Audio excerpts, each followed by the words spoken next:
I'm Sean Sewell, and we're going to walk through a whiskey sour. Now, whiskey sour is exactly how it sounds, whiskey sour, but it's a little bit more complicated than that, but very easy in the same way. So we're going to kick off with some 40 Creek Copper Pot. I love the Copper Pot. It's got a little bit more like rye spice to it. It's a little bit more bold, perfect for whiskey sours. So we're going to do 2 ounces of that, 60 mils if you're metric.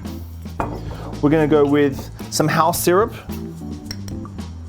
some simple syrup, like 1/2 ounce. We're going to use 3/4 of an ounce, or 22.5 mils, if you want to get really crazy, of lemon juice. So there's a sour component. So we've got the whiskey and the sour, a little bit of sweetener in there to balance it off.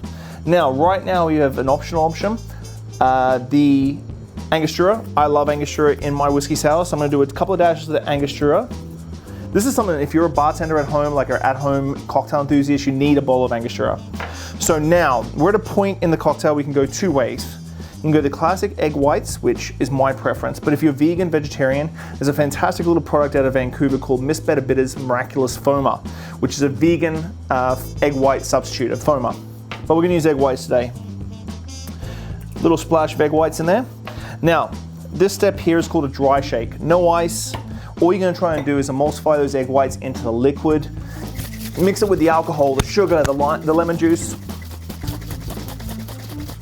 Now crack that. If you look inside your shaker, it's nice and foamy. Gonna add a little ice.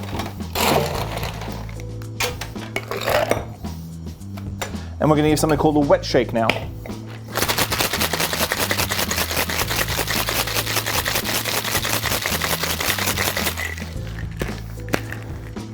It's almost like whiskey and egg whites when you're making a meringue, using ice instead. We're gonna give it a double strain. We haven't talked too much about double straining, but I love double straining. If it's a stirred drink, you don't double strain, but if you're mixing a drink shaken, double strain just takes out any pieces of ice or seeds, excess pulp from the lemon juice. Put that to the side there. And to finish it off, a gorgeous Okanagan cherry that we've preserved downstairs in Clive's of brandy and maraschino liqueur. And that is a classic 40 Creek whiskey sour. So we've done the whiskey sour. Now it's a time for a variation on a whiskey sour. And this is my sort of like my breakfast whiskey sour. Whiskey sour traditionally, as you can see from the last video, was spirit, sweetener, sour, egg white. Pretty simple. So we're gonna keep with that formula. We're gonna do the 40 Creek Copper Pot. We're gonna do 1.5 ounces this time around. 45 mils if you want to go metric.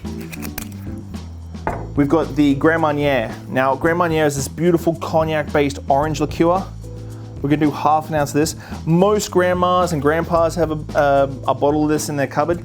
You should too. It's a great cocktail mixer and modifier. So then we're gonna do the secret ingredient, which is a spoonful of orange marmalade. Sounds weird, I know, but it's our sweetener. Orange marmalade is a great sweetener. Then we're gonna do some Scrappy's cardamom bitters. Cardamom and orange marmalade just really works really well. Just a quick dash of that. We're gonna do 3/4 of an ounce of lemon juice. Most of my recipes sort of lean into the 1/2 ounce, 3/4 ounce, 1/2 ounce sweetener, 3/4 ounce sour. And then of course a splash of egg white. Now, as we did with the whiskey sour, we're gonna do a dry shake.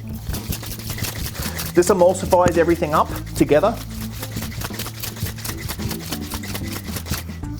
Now when you crack your shaker, you're gonna see it sort of frothing up already. I'm gonna add a little ice.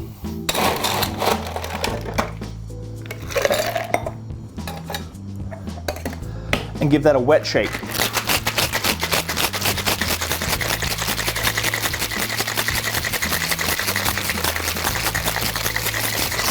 Your shake should be aggressive. You're smashing different alcohols and sweeteners and sours all together, including the egg white. Then we're gonna double strain like we did before. This time, definitely want to double strain to get rid of that marmalade. Those pieces of marmalade you don't want in your drink.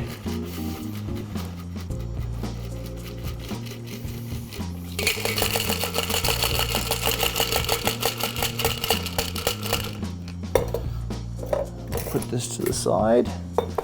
Then, now you can use fresh orange. A slice of fresh orange is not bad. We have dehydrated oranges today. So we're gonna do a dehydrated orange slice. And this is no bananas were harmed.